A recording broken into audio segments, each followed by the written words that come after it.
El siguiente programa es financiado con recursos del Fondo para el Desarrollo de la Televisión y los contenidos de la Autoridad Nacional de Televisión.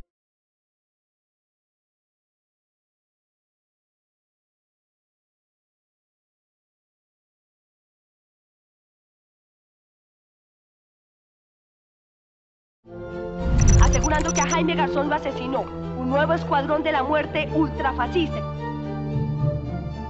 El fiscal anda misterioso. Dice que es un asunto muy delicado, pero no me quiere dar más información. Se hacen insinuaciones que siembran dudas sobre el ejército en el caso del asesinato del periodista Jaime Garzón. ¿A quién se le puede pasar por la cabeza que un general de la República puede estar metido en algo así, hombre? Por Dios. Nosotros no somos asesinos. Yo no estoy diciendo que usted lo sea, Carlos Andrés, pero muchos de sus colegas sí. No mire, doctor Sabogal, estoy armada. Este retrato hablado fue el que permitió llegar hasta Juan Pablo Ortiz Agudelo, alias El Bochas. En medio de un enorme dispositivo de seguridad en inmediaciones de las instalaciones de los juzgados especializados de Bogotá, a donde fue conducido para ser presentado ante el juez séptimo especializado. Y mucha atención, en estos momentos es conducido ante el juez séptimo especializado de Bogotá, Juan Pablo Ortiz Agudelo, alias Bochas, el hombre señalado por las autoridades de ser el autor material. Al bajar del furgón que lo trasladó de las instalaciones del DAS, se le vio cansado y asustado. Este medio logró establecer que Juan Pablo Ortiz Agudelo teme por su vida y que está seguro. Además, caso, las medidas de seguridad son impresionantes.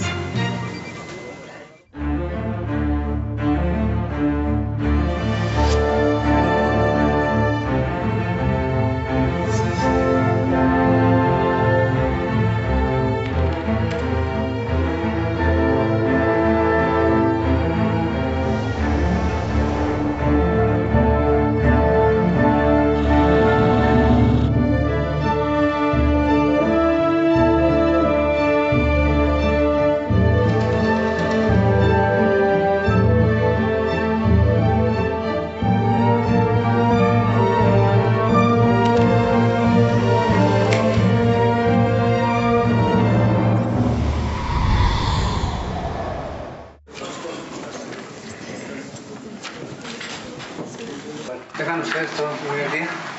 Estuve siendo el día de ayer a señalados para dar comienzo a esta audiencia y estando presentes la mayoría de los sujetos procesales, declara formalmente abierta la audiencia. Pueden sentarse. Se ha aprobado entonces que el señor Castaño Gil sí había amenazado de muerte al periodista Jaime Hernando Garzón Forero. Lo declaraba objetivo militar de todas las autodefensas. Lo consideraba como miembro y diplomático de la guerrilla. Le tenía interceptadas sus comunicaciones telefónicas, lo tenía sometido a la vigilancia y veía mal las gestiones que adelantaba el Oxiso relacionadas con los temas de paz y la intermediación en los secuestros. Con todo respeto, señor juez, para manifestar que existen otras hipótesis por las cuales pudo haber sido asesinado Jaime Garzón. Hipótesis que no fueron exploradas por la Fiscalía. Aquí no vamos a sacar a flote otras hipótesis, ni lo que investigó, ni lo que dejó investigar la Fiscalía, ni la conveniencia, ni la inconveniencia. Yo por eso hice claridad que lo que yo resolví es sobre la hipótesis de la Fiscalía, porque es el marco de referencia.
delegada que llama? Paciencia, Fernando, ella es la que nos necesita. Nosotros también, Elías. La información que tiene el coronel en medio de esta farsa nos caería de perlas.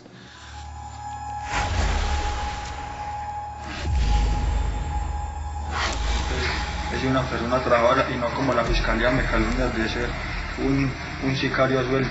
Se está impidiendo la toma de pruebas en relación con más de 10 líneas de investigación que no se han tenido en cuenta desde el inicio del proceso.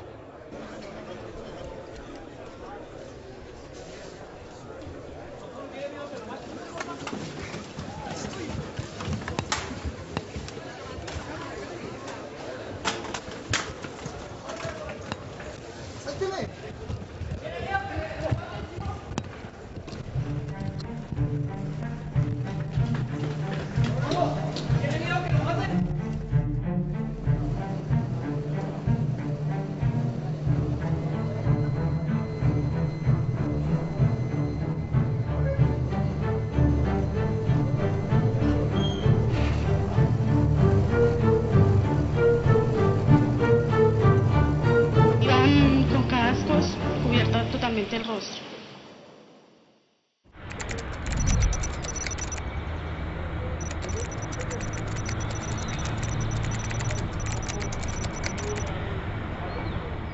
Cuando las autoridades capturaron en el año 2000 a los presuntos asesinos del periodista Jaime Garzón, surgió la esperanza de que este crimen no quedara impune, como tantos otros en la historia reciente de Colombia. Hoy, casi 4 años después de este magnicidio absurdo que sacudió el alma de los colombianos, el proceso judicial para dar con los responsables intelectuales no va por buen camino. No se encuentra medio de prueba alguno demostrativo que a Garzón Forero le fue cegada su vida por razón o por causa de su profesión de periodista. La Sociedad Interamericana de Prensa pidió acciones concretas al gobierno de Colombia frente a este y otros casos de violencia contra periodistas. La preocupación de la CIP sobre el caso de Garzón reside en que la Fiscalía cerró de manera acelerada la etapa investigativa con el riesgo de que sean solo condenados algunos de los presuntos responsables del homicidio y no la totalidad de ellos.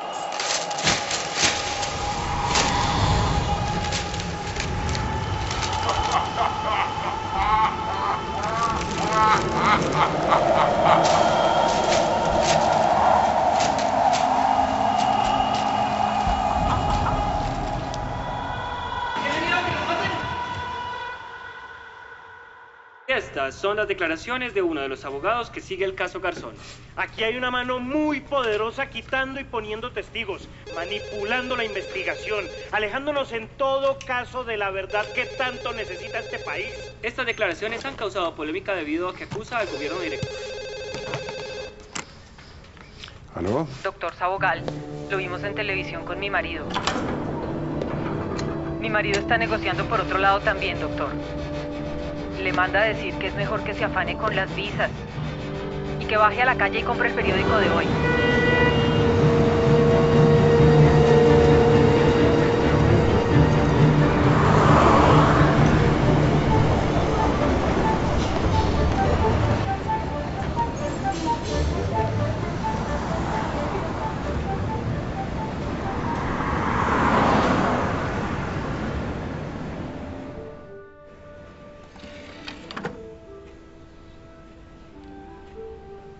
Casi 4 años para conseguir este documento, Fernando.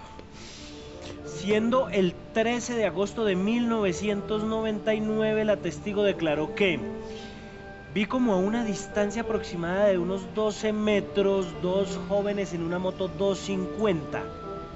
El guardabarros delantero era blanco y la parte de atrás roja. Jamás le vi las placas a la moto. El muchacho que iba conduciendo tenía un casco grande, no sé si negro o azul oscuro, chaqueta oscura como un impermeable grande, oscura también. El parrillero sí lo tengo en mi cabeza fotografiado, iba con un pasamontañas negro, no llevaba casco, llevaba el pasamontañas recogido, lo que me permitió verle perfectamente la cara. Llevaba un buzo negro, un jean claro desteñido, botas gruesas como brava, de color negras.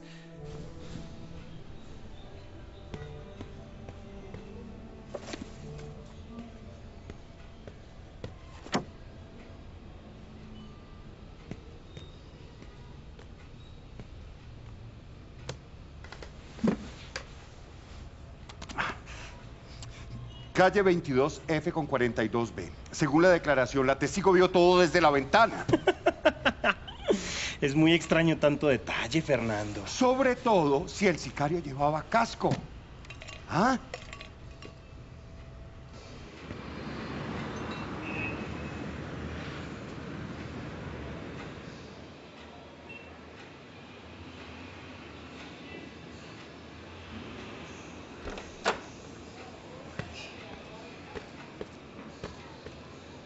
Después de producido el atentado terrorista contra el club El Nogal en Bogotá, que dejó un saldo trágico de 38 personas muertas y más de 200 heridas, el gobierno y los organismos de seguridad tienen varias razones para afirmar que los responsables del atentado son las FARC. Según un exhaustivo estudio practicado sobre las grabaciones de las cámaras de seguridad del club, las autoridades han podido establecer el ingreso a sus instalaciones del posible autor intelectual del atentado. Se trata de Javier Paz, uno de los hombres de las FARC más cercanos al Mono Jojoy y quien, según informaciones, habría estado presente en la cafetería del club el día del atentado. De acuerdo con las autoridades, Javier Paz sería el encargado de la instalación en Bogotá de las células guerrilleras responsables de buena parte de la ola terrorista que ha azotado la capital en los últimos 6 meses. Dichas células, conformadas no por más de 4 guerrilleros y entrenadas por expertos del IRA y de la ETA en explosivos y operaciones de terrorismo urbano, harían parte de la columna móvil Teófilo Forero, una estructura militar de élite de las FARC, responsable de acciones terroristas de gran envergadura, como el secuestro del avión de Aires que cubría la ruta Florencia-Bogotá, el secuestro masivo de los diputados del Valle en plena asamblea y el asalto al edificio Miraflores en Neiva. Sin embargo, a pesar de los contundentes resultados de las investigaciones, las FARC no han reivindicado aún el atentado al club en Nogal. Este grupo asume una actitud que es muy censurable, que es ni decir yo fui, ni decir yo no fui. Es como lavarse las manos, es como hacer el daño y ni siquiera asumir la responsabilidad política de haberlo hecho. A pesar del silencio de las FARC, las evidencias encontradas hacen pensar que la guerra podría recrudecerse. Qué cosa tan dura, pero vamos a buscar cómo seguimos luchando y mejoramos la lucha. Presidente, estamos con usted. Me da mucha tristeza, me da esta pena mirarlos con estos. Voy para Barranquilla.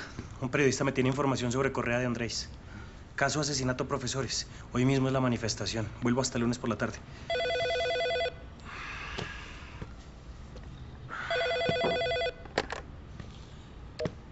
¿Aló? Hola, Marcela. Sí, aquí está. Gracias. Aló, Marce. ¿Ah? Ay, carajo, se me olvidó. No, es que me quedé sin batería. Diles que ya voy para allá. Tenemos que acelerar lo del coronel antes de que le pase algo. ¿Qué le dijo la señora? No, ella quedó en llamarme. Bueno, también hay que acelerar lo de la cita en la embajada. En la cocina le dejé café. Gracias.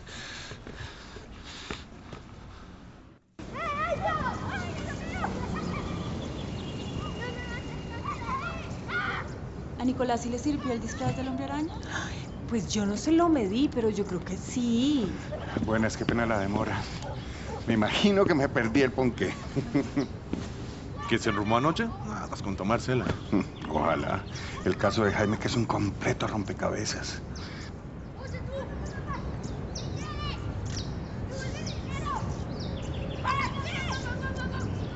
Ay, estamos en familia, Fernando. Relájese un poco, que no todo es trampa. Precisamente de eso quería hablarle. Es que anoche descubrí un testigo falso en el caso de Jaime Garzón. Si logro comprobar esto, puedo hacer que reabran la investigación. Ajá. Es una muy buena fuente, Inteligencia Militar, Brigada 13. Colegas de su oficina. No quiero ir más. Necesito averiguar los antecedentes disciplinarios del coronel Plazas Acevedo. No. Ahí sí lo veo mal dateado, Fernando. El coronel está preso en la brigada desde antes que mataran a Jaime Garzón. Ay, yo lo sé, hombre. Pero es que llegando a él puedo llegar a los demás.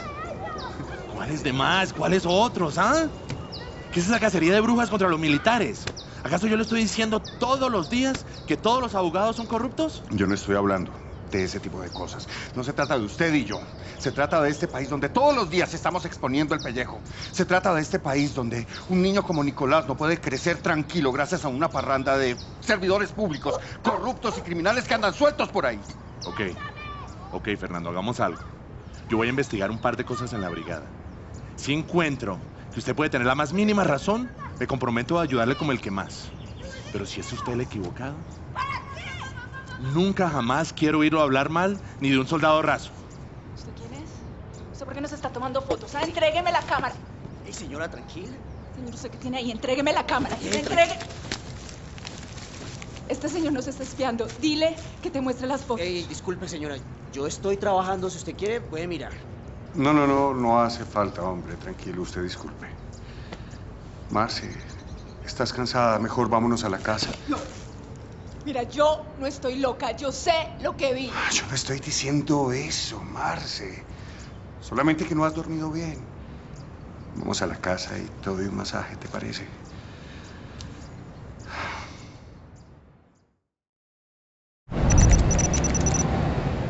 Y continúa el terror en las universidades públicas de la costa, especialmente en Barranquilla, por los asesinatos de los estudiantes líderes y profesores universitarios.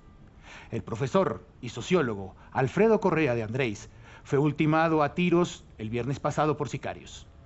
Con la muerte de Correa de Andrés, ya son 520 las personas muertas en Barranquilla y en su área metropolitana en lo que lleva corrido de este año.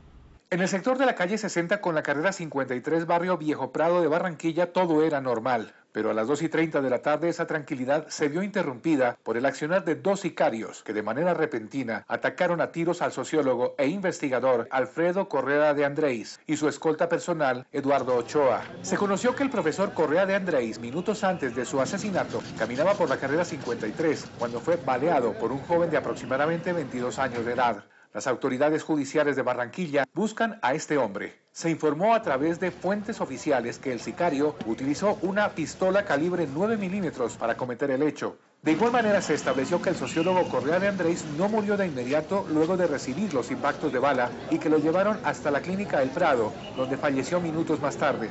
El rechazo de su familia por este crimen no se hizo esperar. Responsabilizo al gobierno del doctor Uribe. Igualmente, cualquier cosa que le pase a mi papá, a mi mamá, a algún miembro de mi familia, es responsabilidad de este gobierno asesino. Y aquí estoy para responder. No tengo más nada que decir. ¿Tenía escolta? Porque también lo mataron. ¿Pero tenía escolta, señor, sí. del gobierno? No, ¿qué gobierno? El gobierno no ha hecho nada. Lo único que ha hecho es mandarlo a matar. Aunque la policía asegura que quería protegerlo. Nosotros le ofrecimos el servicio de seguridad a este personaje, pero él lo rechazó. Según su abogado, tal rechazo tiene como origen el hecho de que el sociólogo, profesor e investigador de la Universidad del Norte fue capturado y sindicado de terrorismo en junio pasado, hasta que demostró su inocencia. Hace 8 días mandaron unos policías a que fueran a la universidad y Alfredo entró en una crisis nerviosa porque consideró que lo iban de nuevo a prefabricar el mismo proceso. Correa, que durante 23 años se dedicó exclusivamente a la docencia, adelantaba desde hacía un año un estudio sobre el desplazamiento forzado en el norte del país. ¡Hombre! El ilustrísimo doctor Carreño, que solo aparece cada vez que hay tragedia. Hombre, Frank, está jodida la vaina, ¿no? Hombre, Elías, es que esa gente ya no respeta ese nada. ¿Ah? 15 profesores asesinados. Las universidades, los consejos, las alcaldías, el paramilitarismo se tomó todas las instituciones públicas de la costa, pues. Ven acá. Esto fue lo que encontramos. Aquí hay serias acusaciones contra el DAS, contra la inteligencia y contra la brigada de aquí de Barranquilla. Míralo bien. Cualquier vaina que encuentres me avisa, no importa la hora. ¿Cuándo te vas para Bogotá? Me quedo hasta el lunes. Ah, bueno.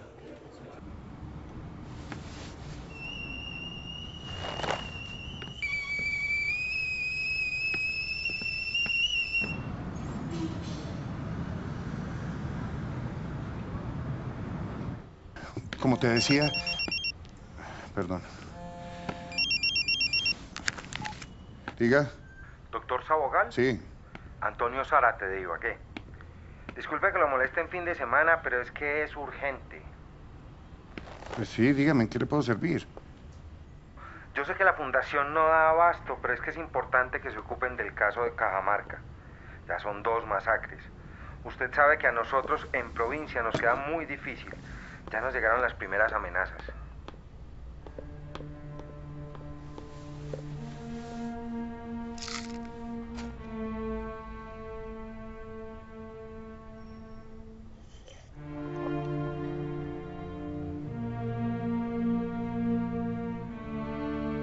Sobre sobre esta última masacre dicen que no los vieron en la oscuridad y que creyeron que eran guerrilleros. Como si un bebé de 6 meses pudiera ser guerrillero. La madre y su hijo quedaron con el cráneo totalmente destrozado.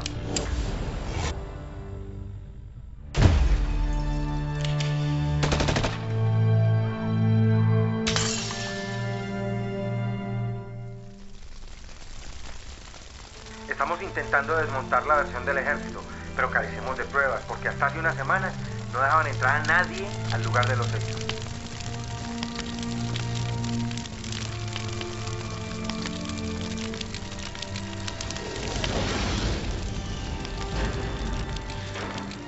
Doctor Sabogal, ¿sigue ahí? Sí, Sara, te sigo aquí. Veámonos el martes, señor Aguirre.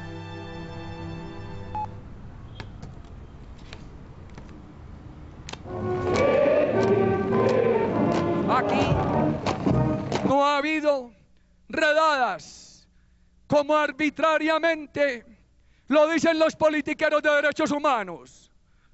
Aquí hay una política con una estrategia y en uno de sus puntos esa estrategia ordena aislar a los terroristas, capturando limpiamente a todos sus auxiliadores. Cuando los terroristas empiezan a sentirse débiles, inmediatamente envían sus voceros a que hablen de derechos humanos.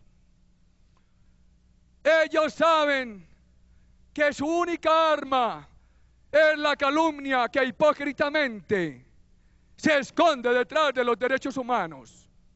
Los defensores de derechos humanos aseguraron que el presidente es responsable por lo que les pueda ocurrir de ahora en adelante.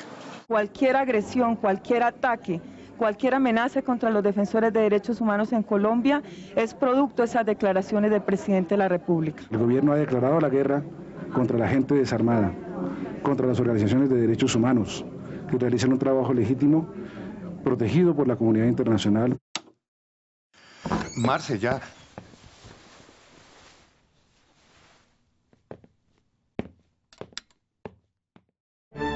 Estoy convencido de la buena fe del ejército en esta equivocación. Se trata de un testigo presencial de la primera masacre en Cajamarca. Y lo picaron en más de 100 pedazos. No descuide a su mujer por culpa del trabajo. Mucho gusto, Juliana Rincón. La testigo no vive en esta dirección. Jamás ha vivido en esta dirección. Y nadie sabe dónde está en estos momentos.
La televisión pública colombiana, si no arriesgamos, si no apostamos, la acabamos.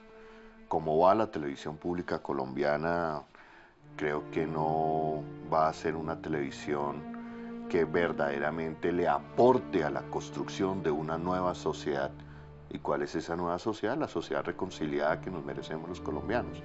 O sea, la televisión colombiana en los últimos años no se ha caracterizado por pensar los grandes temas nacionales, por discutir los grandes temas nacionales, sino que ha estado muy enfocado en el tema del negocio de la televisión, que es el entretenimiento. Tenemos que explorar todas las formas para contarnos. En Colombia la televisión no se ha atrevido de manera oportuna a abordar ciertos temas con sentido crítico. Saludar también a los magistrados de la Sala Penal de la Corte Suprema por haber iniciado el juicio. Bien, Fernando, bien. Ahí poquito a poco van cayendo. Me están amenazando. Hay unos tipos en un carro persiguiéndome todo el tiempo. Elías, aquí me va a pasar algo. Sáqueme de aquí, Elías. Aló, aló, aló.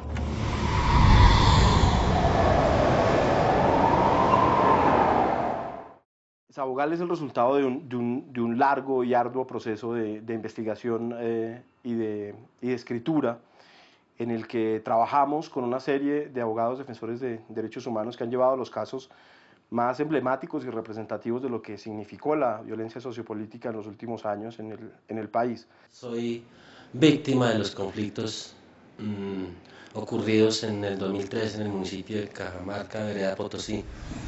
Me llevan el niño a los estrujones y me amarraron, manos atrás, me torturaron. Sabogal no es solo un formato. Sabogal, antes que todo, es una historia. Nosotros somos contadores de historias, que estamos arriesgándonos a contarlas de otra manera, que estamos llegando al público diciéndole, mire esta nueva forma de ver esto, pero al final es una historia. Tenemos a Marcela diciendo, Fernando, nació Nicolás. Nació el hijo de Carlos Andrés. Me tengo que ir, disculpen, nos hablamos después. Vaya, Fernando, primero es la familia. Tenemos que idearnos los formatos para contar todos estos elementos de una manera que le pueda llegar a todo el mundo, que afecte a todo el mundo. Y cuando hablo de afectar es anímicamente, desde la resistencia, desde la esperanza.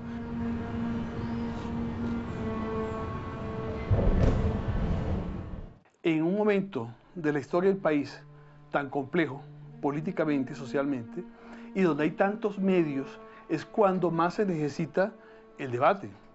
No estamos hablando de un cuento de niños, no estamos hablando de contar poesía, estamos hablando de relatar la barbarie que ha padecido este país, que se ha llevado por delante 50.000 desaparecidos, 5 millones de desplazados internos, que nos ha costado exilios, nos ha costado sufrimiento, pero también ha generado un país de la resistencia y de la esperanza. Hemos tocado fondo como sociedad indudablemente. Todos nosotros aquí presentes somos responsables de la muerte de nuestro brillante periodista Jaime Garzón.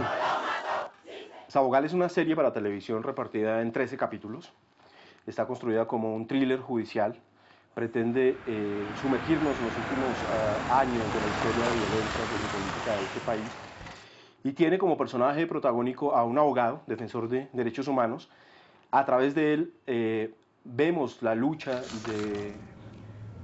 de un puñado de abogados contra la impunidad por aportar una respuesta desde la justicia a esta sociedad. Eso no es suficiente. Pero hay un contexto.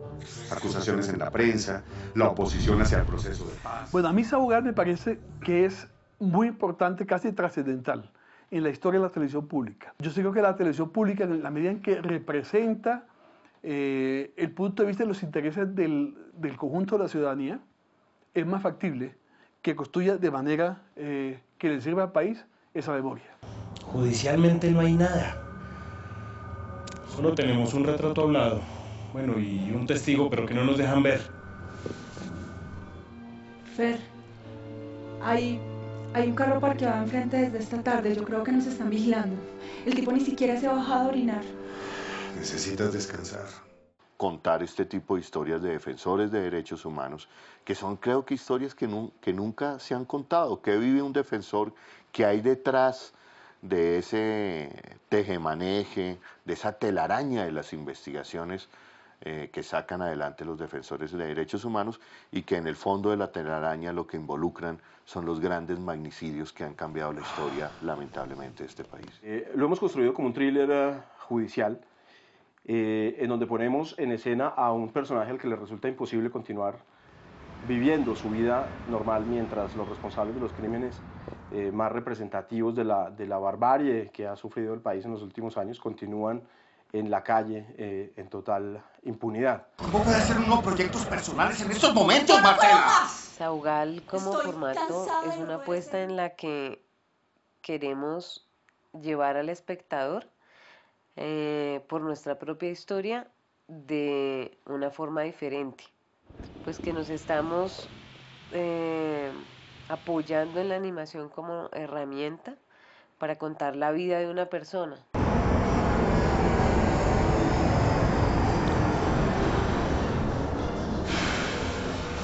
No sé si sea capaz, Elías. No sea pendejo, Fernando. Si hay mártires de sobra en este país.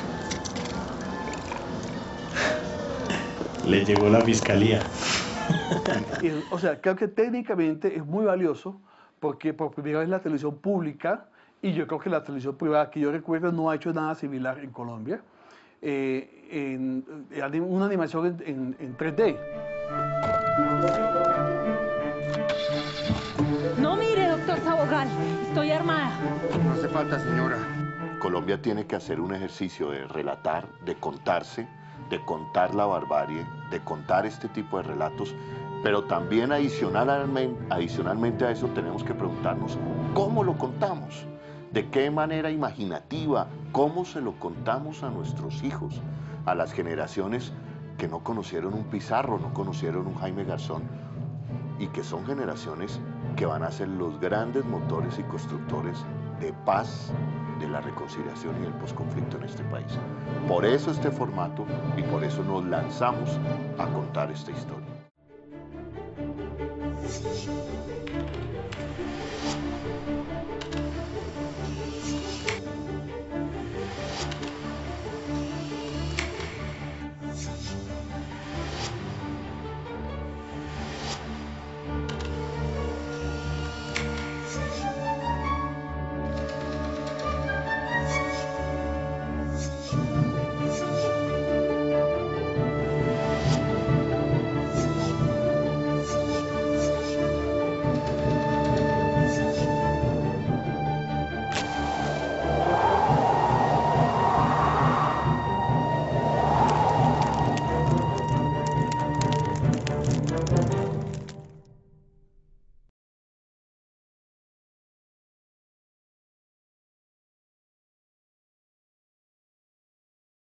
Yo entro a la Universidad del Atlántico en el año 2000. En ese año se habían presentado algunos hechos. Había estallado aparentemente una bomba accidentalmente en enero de ese año. Yo entro posteriormente. Y habían muerto 2 estudiantes, en hechos que aún son confusos y aún deberían ser materia de investigación. Era un año muy álgido políticamente.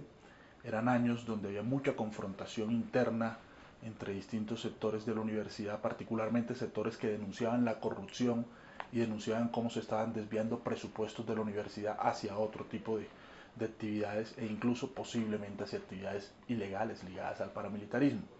El 26 de agosto de ese año cae asesinado Luis Mesa Almanza. Luis Mesa Almanza era la persona referente para muchos estudiantes y profesores incluso de la universidad. En esa época tenía 19 años, quizás menos. Y en ese momento, pues, te sorprende que eso pase, ¿no? Te sorprende que puedas conocer a una persona, que la tienes ahí viva, que para ti resulta un referente, que sabes que hay cosas fuertes que se están moviendo, y de repente, en unas horas, recibes una llamada donde dicen, esta persona fue asesinada. Peor que eso es cuando eso se te vuelve algo cotidiano. Posteriormente, el 5 de octubre, cae asesinado Alfredo Castro. Posteriormente asesinan a Lisandro Vargas en diciembre. Y a partir de ahí es casi que un apague y vámonos. A partir de ahí muchos de los que eran tus compañeros de organización política comienzan a salir desplazados. Y el tema se va agravando porque llega un momento donde, luego en el 2001, la pregunta cotidiana en la universidad era ¿quién es el próximo asesinado? Eso fueron 19 muertos en 2 años, donde básicamente la consecuencia es que la universidad cae en una especie de oscurantismo, a la universidad se deja de ir a pensar, se acaba como escenario de debate, se acaban prácticamente las organizaciones estudiantiles. O sea, llega el momento donde te tienes que levantar, tienes que mostrarte o tienes que dejar que las cosas pasen. Y los que decidimos ponerle cara a la situación, pues salimos desplazados. Y los que no alcanzaron a ser desplazados fueron asesinados en una explosión el 24 de octubre del 2006. Posteriormente, los que intentaron regresar, fuimos amenazados y oh coincidencia que 3 días después de las amenazas de muerte, la Universidad del Atlántico es cerrada. Y cuando la cierran en pleno diciembre del 2006, lo que se viene son una cantidad de resoluciones y decretos en los cuales se nos aumentaron las matrículas, se nos cambiaron las mallas académicas, se despidieron a más de 400 personas entre trabajadores y profesores y se reformó totalmente la universidad. Y se garantizó una universidad con un modelo educativo que no le sirve a la sociedad, sino que es un modelo educativo que piensa en el mercado, que piensa en el pobre que sabe subir y bajar palancas, y no en la persona que así venga de abajo es capaz de pensar, es capaz de crear y es capaz de liderar. Yo soy hoy defensor de derechos humanos debido a esa situación. Hay una organización que nos ayuda en el momento, que es el Comité de Solidaridad con los Presos Políticos, la organización que acompañó muchos de estos casos, acompañó familias y nos acompañó a las personas que veníamos en las organizaciones estudiantiles. Y por esas cosas de la vida, pues los que teníamos como alguna inquietud y nos dimos cuenta que ya no podíamos hacer nada al interior de la universidad, pues buscamos dónde hacerlo. Entonces salieron estudiantes hacia los barrios, salimos estudiantes hacia organizaciones defensoras de derechos humanos. Varios de mis compañeros, por ejemplo, se hicieron parte del comité o de otras organizaciones como el Comité Permanente por la Defensa de los Derechos Humanos, y encontramos ahí un espacio donde articular nuestro liderazgo político y donde comenzar a hacer cosas. Pero en síntesis lo que puedo decir es que fueron momentos de muchísimo temor, fueron momentos de mucho dolor, de muchísima impotencia. Todavía hoy eso está irresuelto en la Universidad del Atlántico. Todavía hoy, luego de 14 años, la impunidad es absoluta. En últimas, lo que se estaba jugando aquí era, de un lado, un modelo económico que profundiza la división social del trabajo, el pobre que ejecute, los ricos que estudien donde les pueden pensar y liderar, y por otro lado también el control del presupuesto por parte de los grupos paramilitares y el control del presupuesto por parte de los políticos que, en asocio con los grupos paramilitares, terminaron durante mucho tiempo administrando la Universidad del Atlántico, administrando presupuestos de municipios del Atlántico y de la costa Caribe, y haciéndose elegir con esos recursos económicos. Todo lo que pasó en la universidad entonces se enmarca dentro de ese fenómeno de control paramilitar en toda la costa Caribe, que intentó ser nacional, que quizás todavía no lo ha sido, pero sí se encuentra todavía muy arraigado en muchos departamentos y ciudades del país.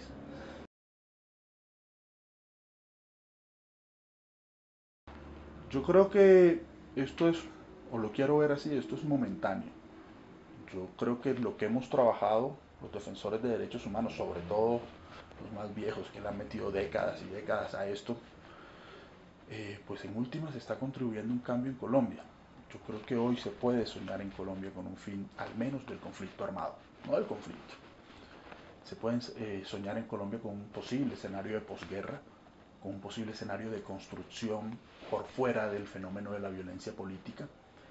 Y creo que quizás eso nos puede llevar a momentos en los cuales defender derechos humanos no sea necesario, o se puede asumir en contextos de trabajo de 8 de la mañana a las 6 de la tarde, de lunes a viernes, y el resto del tiempo me desconecto. Pero ahora mismo, o en los tiempos en los que he vivido, creo que la historia del país, creo que la situación ha demandado de que los defensores de derechos humanos estemos ahí, estemos 24 horas, estemos 7 días a la semana, 365 días al año. Y bueno, son decisiones personales que a veces pesan, pero que la mayoría de nosotros las hemos tomado como tal, y por suerte hemos contado en su gran mayoría pues con el respaldo de nuestras familias, que muchas veces termina siendo la principal sacrificada de esto. Esto no es fácil, no es solamente un tema de tiempos, es un tema de andar con escoltas, es un tema de no andar con escoltas pero andar con miedo, es un tema de mucha zozobra, es un tema de pensar si eres el siguiente, es un tema de pensar en tus compañeros, es un tema de ver gente que es asesinada, de ver gente que es encarcelada, de ver casos que son horrorosos realmente. y de no perder en medio de todo eso ni la capacidad de asombro ni tu sentimiento de ser humano, no naturalizar esta vaina.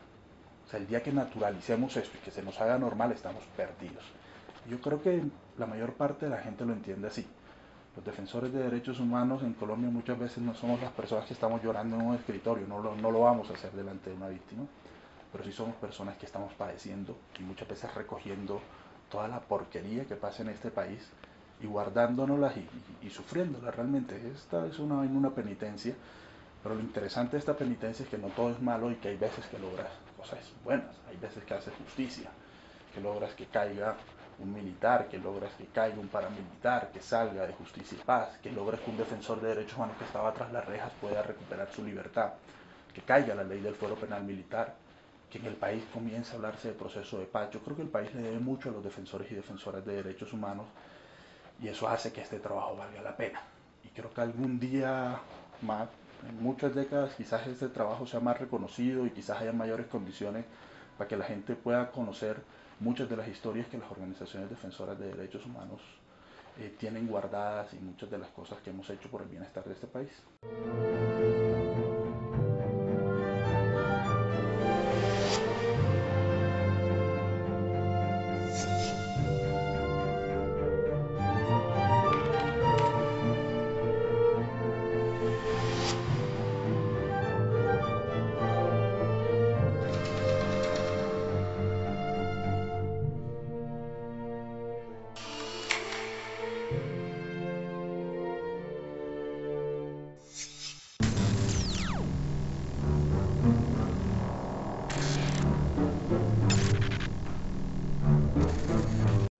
El anterior programa fue financiado con recursos del Fondo para el Desarrollo de la Televisión y los contenidos de la Autoridad Nacional de Televisión.